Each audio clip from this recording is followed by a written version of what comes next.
We are Cmonk and Gipsy, and you're yeah. watching Nokia Trends Lab.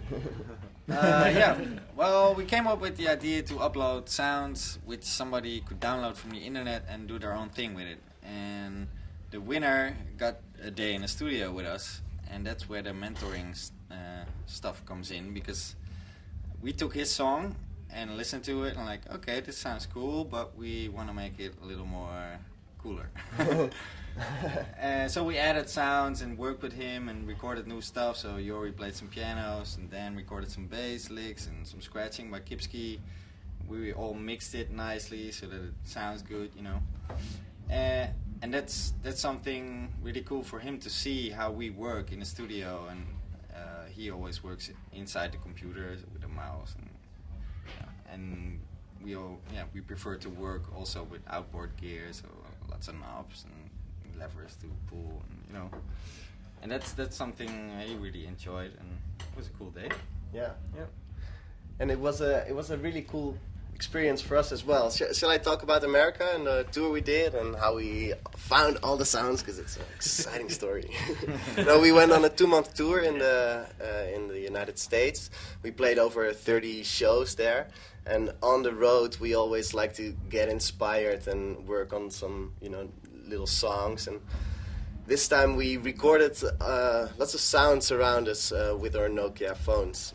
So we like a really good sounding pack of salt, you know, something like that, or the door of the camper van slamming, and just little sounds. And Which we thought would be interesting to incorporate into a song or something. Yeah. Right.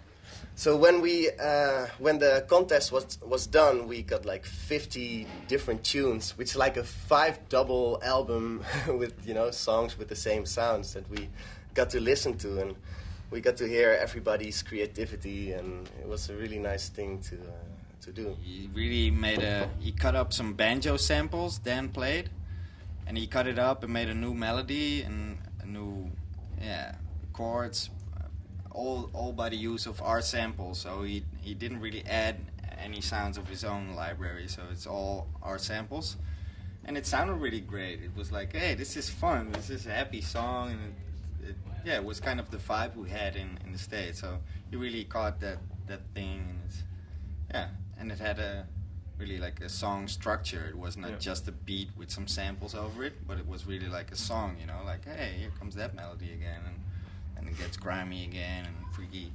So it was the best arrangement, best melodies, best sample use, best everything.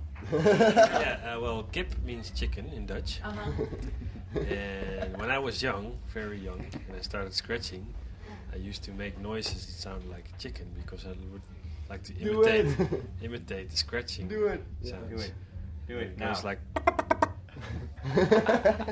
These are very rare. Those are the basics. And so I got the nickname Kip, and then a friend of mine, Mitchell, he greeted me with Kipski, so that's where my name comes from. And Simon then? Well, that's his name. That's just my name. Simon. Yeah, that's how you pronounce it in Dutch. So if you spell it like that and you say it in English, then it's the same pronunciation as in Dutch. Yeah, so it's just our names, but we tried to make up a new name when we started to form the band 6 years ago with Yori and Daniel, but it didn't really work out.